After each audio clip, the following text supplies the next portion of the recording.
Hello, students. Today we're talking about the author Apuleius.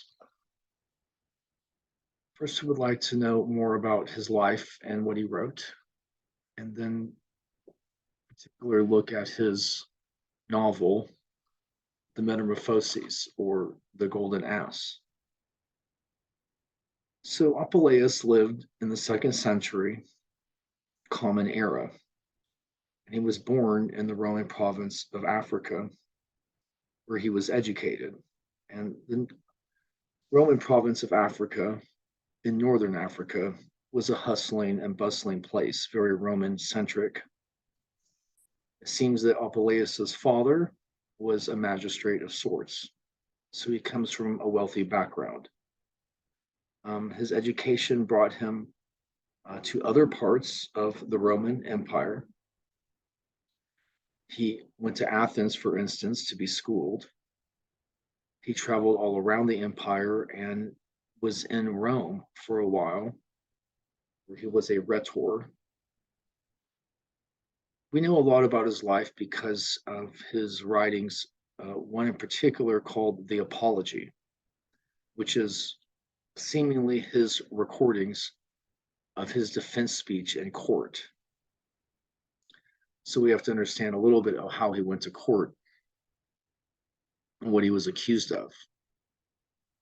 But in his own words, he bills or explains himself as a philosopher and a rhetor and an intellectual.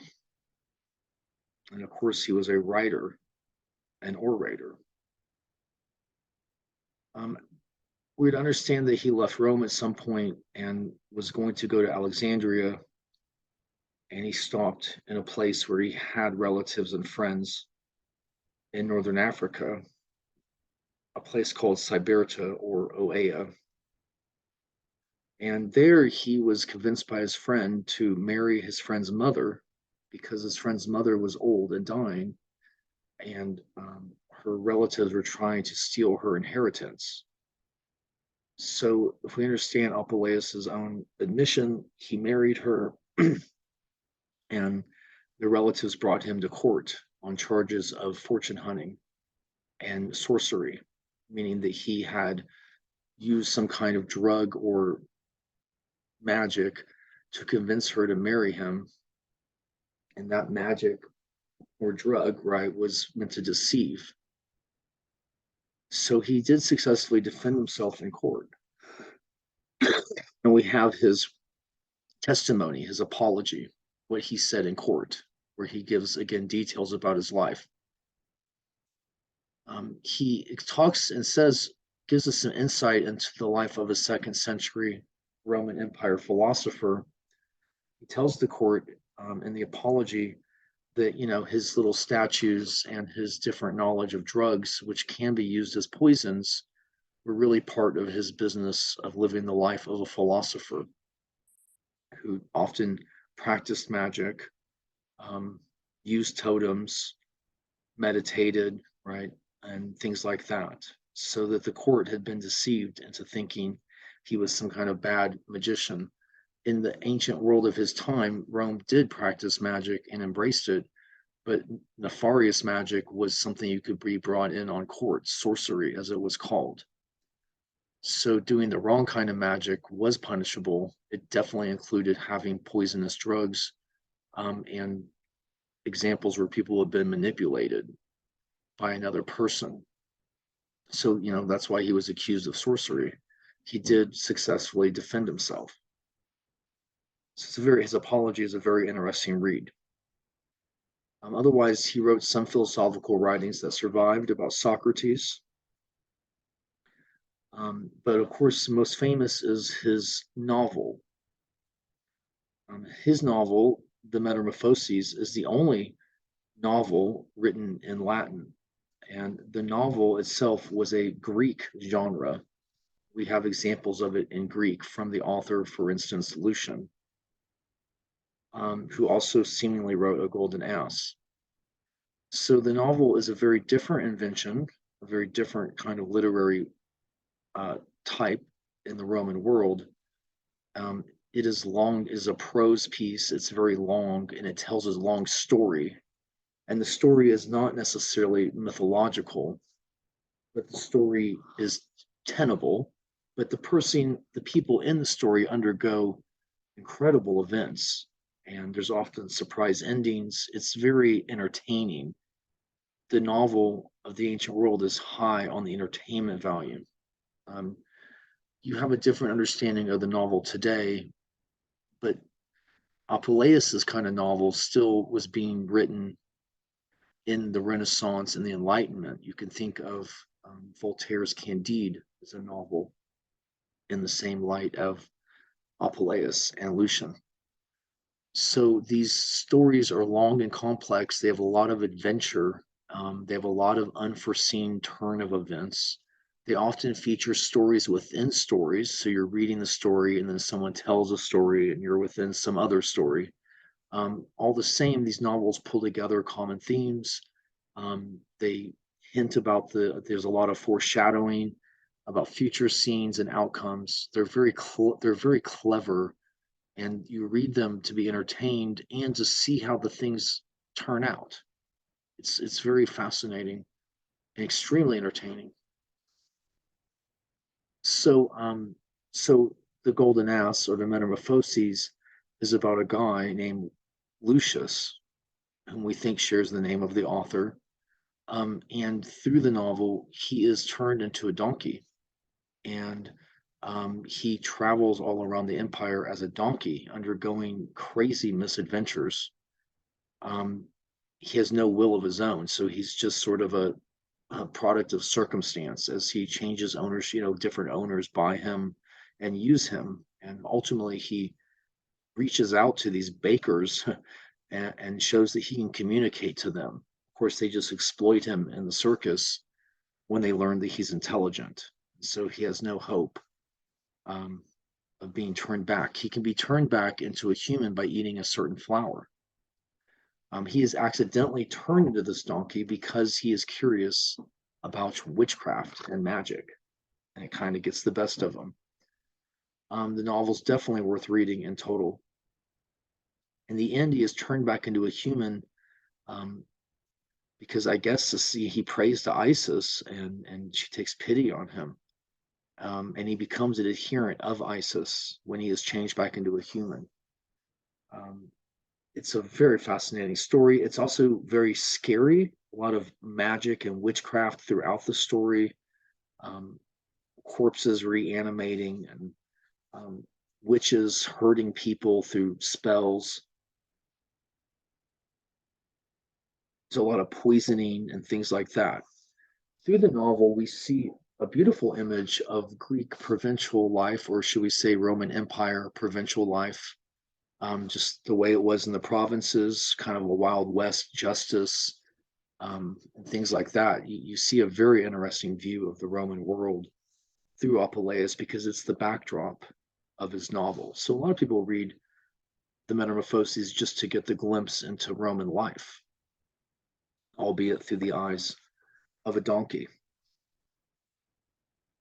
So it's difficult to describe the Roman novel in one or two words. It is always a long adventure, interesting turn of events. Why don't we look at the excerpts from our textbook, and I'll sort of describe the episodes that it contains now that we've covered his life. So this is the plot line here, well given, even though it starts you in book 2. Basically, you have a guy named Lucius, and he's like a low-level Roman magistrate or low-level Roman aristocrat. He's not really a magistrate. He's on business that brings him to Thessaly, which is like far northern Greece, to the city of Hippata. So I guess it's best to describe him as an aristocratic businessman and not as a magistrate. Anyways, the whole novel starts with him, hooking up with these two travelers who tell them all these tales of witches. And we learn that Lucius is very interested in witchcraft. And of course, Thessaly is known for witchcraft by ancient accounts. It was a city that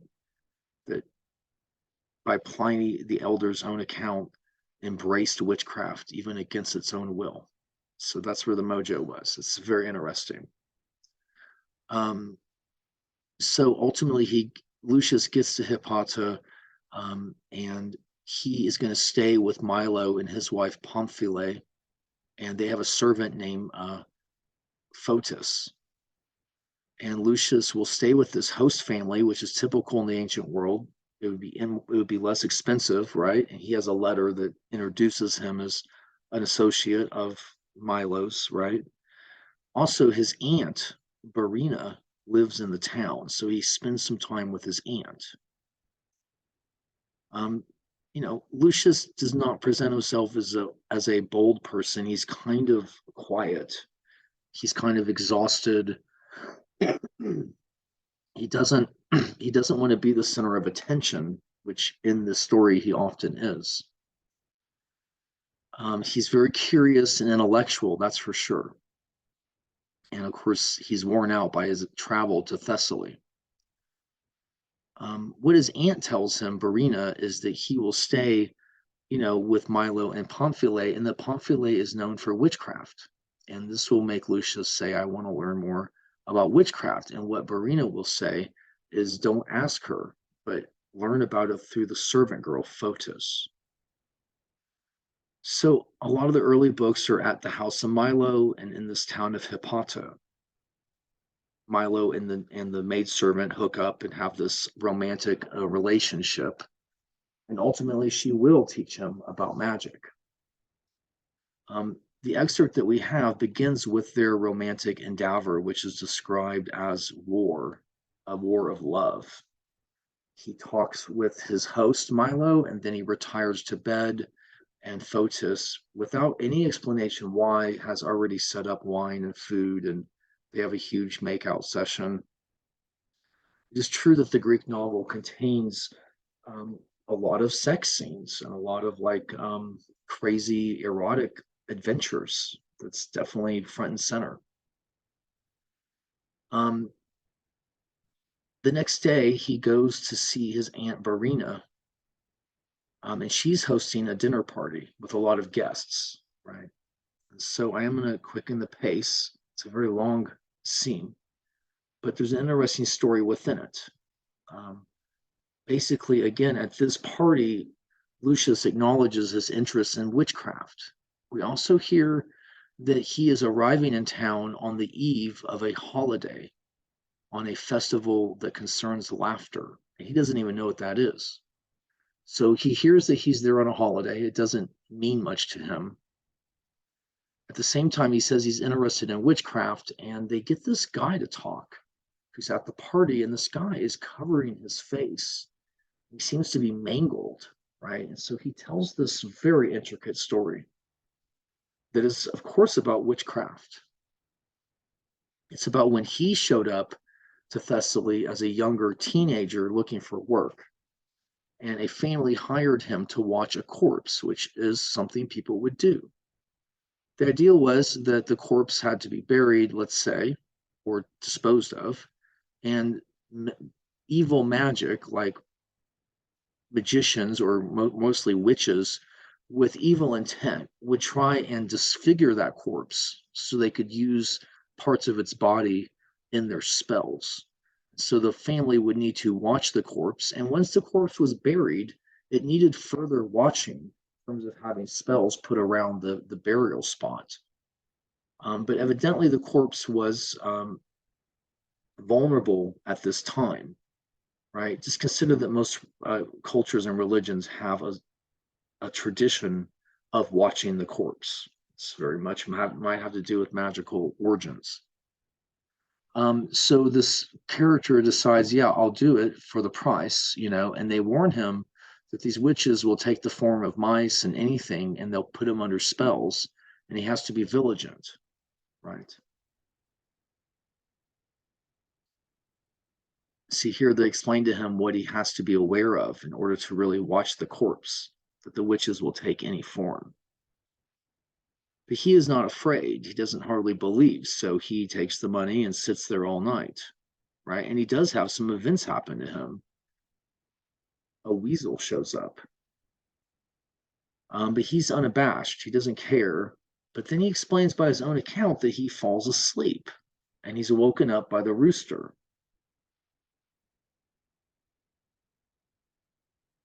right? And so, moving the story along, he wakes up, there's the rooster calling him. The corpse seems fine, and he gets paid and he leaves, right? Some weird bad omens happen. He thanks the family and says he'll do the service again in the future, which they take to mean some kind of criticism or bad luck, right? He says, "My lady, think of me as a friend, not as a friend, but as a servant. Whenever you need my assistance, call on me." And it's not even clear to me what the offense is, but the whole family like starts to beat him, and he runs out the door. Greek novels, Roman novels, filled with unexpected outcomes, right? So he feels like he got his money, he's fine, but he did piss off the family. And he's walking, and then the whole funeral sort of happens behind him. And it's very interesting. And although, because it would seem that the woman he watched, was aristocrat, so that the funeral is going to proceed through town. There was also controversy over how the person died. So he decides to watch the funeral. He still feels like everything has gone well, right? But what happens is that the family is accusing a woman of causing the murder as the funeral is happening. And so before they bury the corpse, they have this like mock trial. And let me explain that, like, not even a mock trial, an impromptu trial. And this is like ongoing theme in Apuleius, that often impromptu trials happen when the townspeople get pissed off over some event. And this happens all throughout the novel. This one is just one of many. There's another one within the section that we're reading. So they have an impromptu trial, and the way that they get their evidence is really bizarre. They bring out a priest from Egypt who then reanimates the corpse, and then they ask the corpse to, point out the true killer. And they point out, of course, this woman that they're accusing. And so, like, this character who's speaking is definitely watching. Well, while the corpse is talking, right, the corpse points to the character and says, "This guy was watching my corpse," right?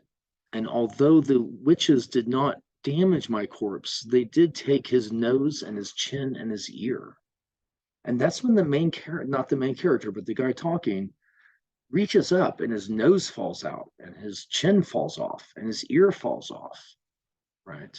And now he's disfigured for life, right? At these words, I was panic stricken and proceeded to investigate my face. I clapped my hand to my nose, it came away. I pulled in my ears and they too fell off. And then everybody points at him and starts to laugh. And he sort of slinks away in his mutilated appearance.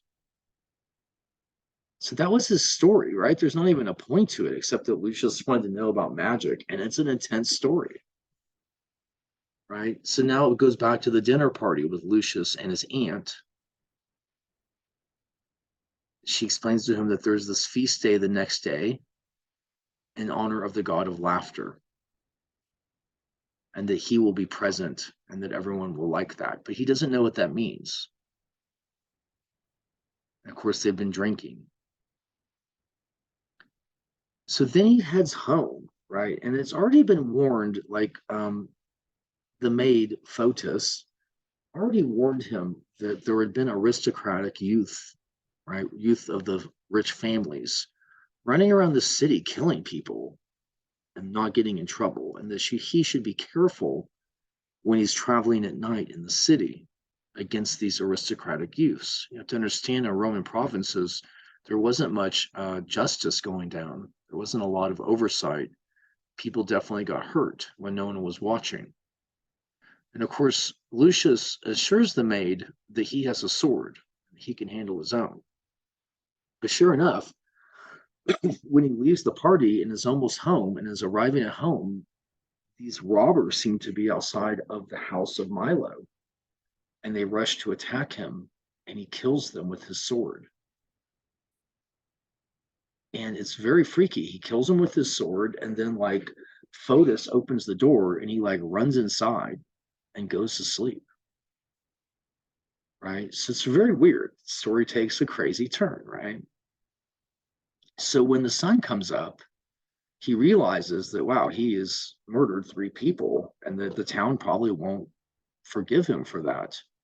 And sure enough, a knocking at the door reveals that there are um, not magistrates, but there are people there to serve papers on him and basically escort him to court for murder.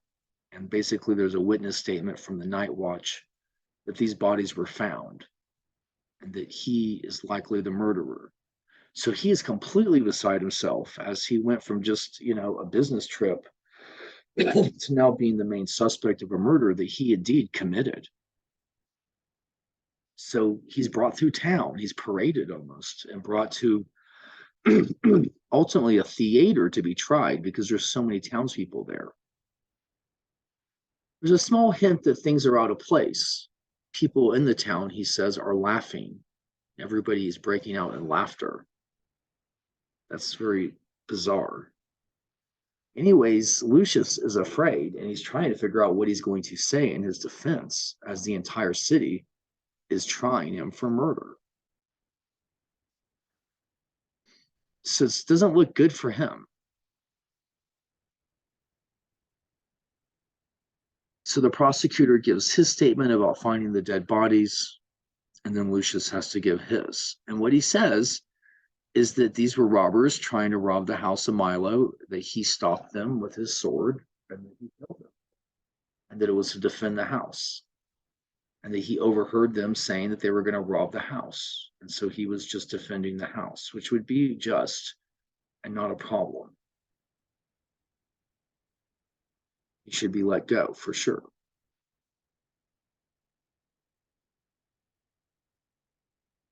And so he explains that, of course, the robbers attacked him and that, he was killing them in self-defense. But the family who is related to the dead kids, of course, they're freaking out. They're there at the trial. They're literally on stage.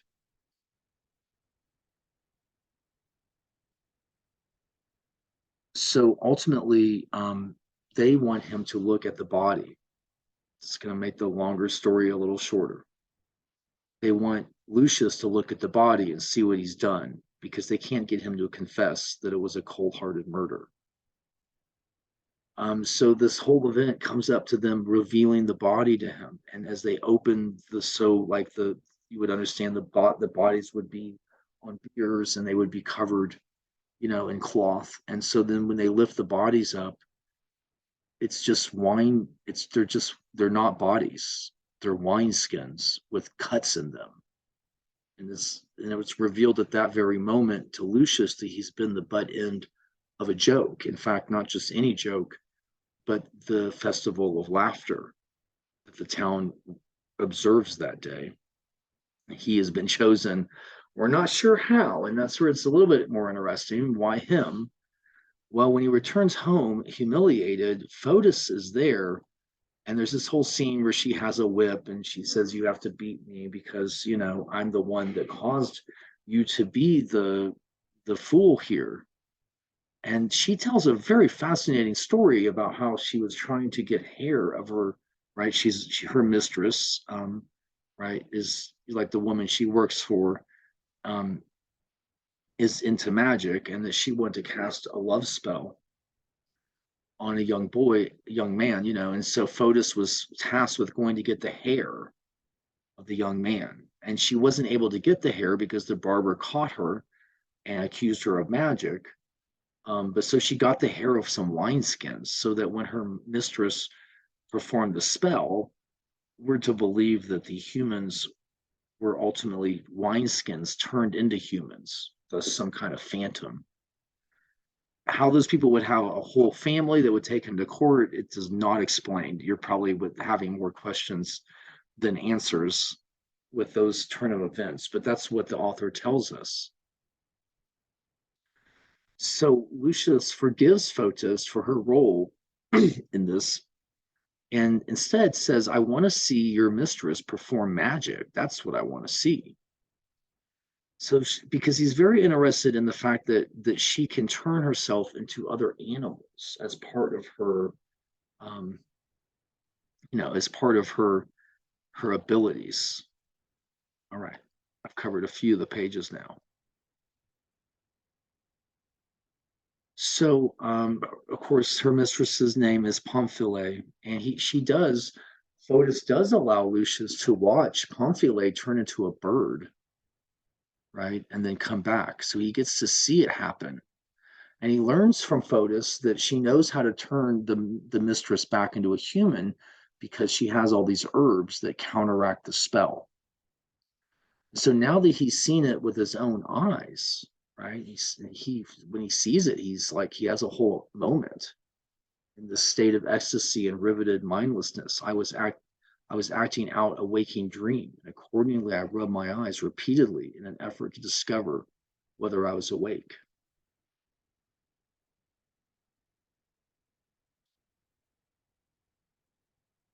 So he says to Fotis, let me do it. Let me turn into the animal. And she ultimately but reluctantly agrees, right? So he takes the ointment, but he doesn't turn into a bird. He turns into a donkey. So she got it wrong. And so it's kind of comical, right? When he first turns, she's the only one throughout the whole story for the rest of the novel that's going to understand that that's really a human and not a donkey. Everyone else that comes upon him will just think he's a donkey.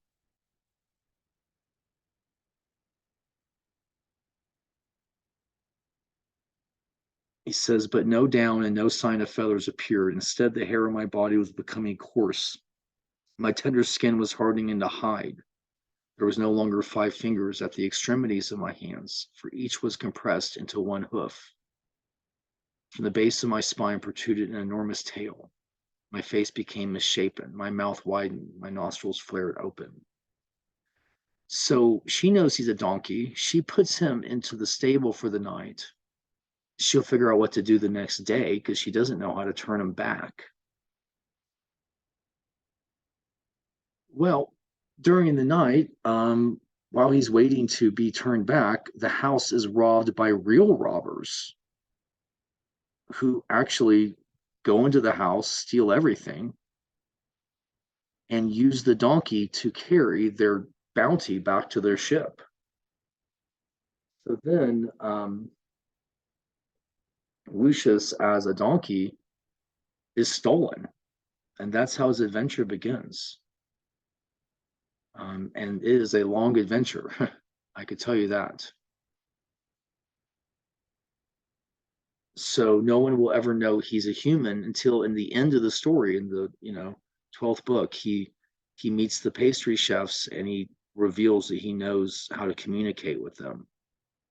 But it doesn't quite get him to be turned back. He can't tell them what plant he needs. His prayer to Isis works though. So, anyways, highly recommend the story and recommend you read these excerpts and look, at how this author plays these interesting literary games. He's very good at it. It's very entertaining and a one of a kind genre of entertainment that you don't really see except in what you call the early novel. All right, I'll leave you with that and see you next time.